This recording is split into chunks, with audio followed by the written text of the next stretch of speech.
હે guys welcome back to our new vlog.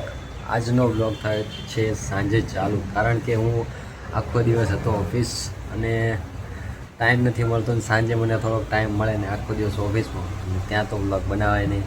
એટલા માટે મેં અત્યારે ચાલુ કર્યો છે. મારા મમ્મી પણ આવી ગયા છે અને મારા માટે નાસ્તો પણ લાવ્યા હશે થોડોક કાંઈક.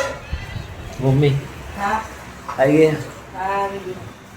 તો નાસ્તામાં શું લાવ્યા?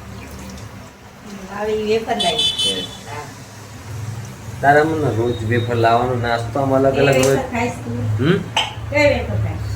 વેફર મોડી તીખી ગમે હાલશે. સામું તો જો કેમેરામાં. હાલે ગમે હાલશે, તું ખાલી લાવીને મજા આવશે. જો મારી મમ્મી આ વેફર લાવ્યા, હું ખાઉં થોડી વારમાં મળું તમને, બરોબર?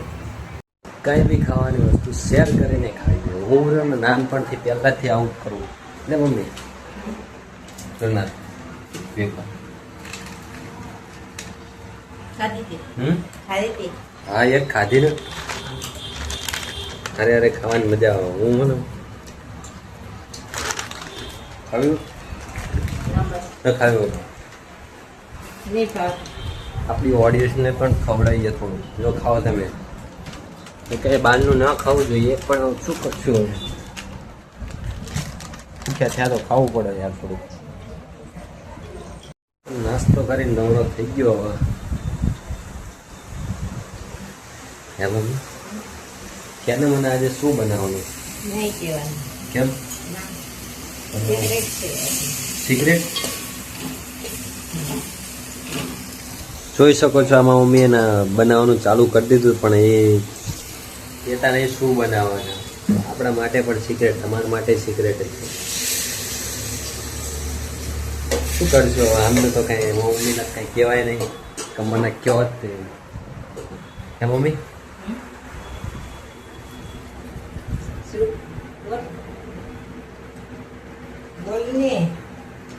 વરસાદ હતો આજે?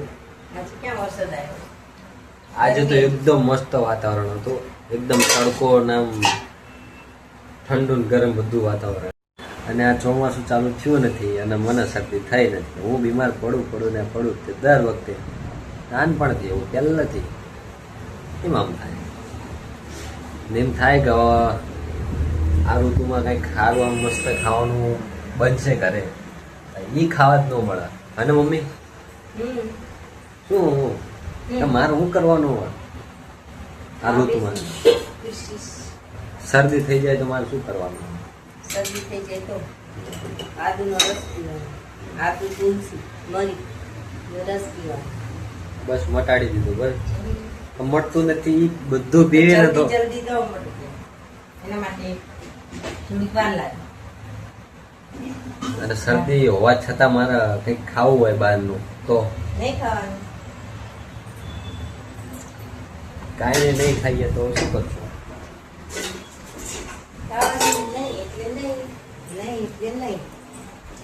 નહીં ખાવાનું. ડોક્ટર દવા આપે છે શેને માટે?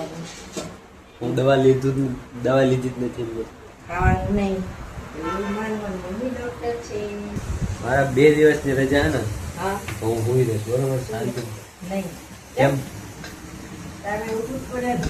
આખો દિવસ સુઈ રહેવાનું.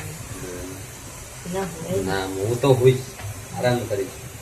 તારને જાગી જાવી તો આળસ ન આવે, તો બીજું કામ થાય. ગુસ્સો આવે. ગુસ્સો તો મને આવતો જ નથી. આવે જ છે હો. કાંઈ નહીં હો. આવે છે.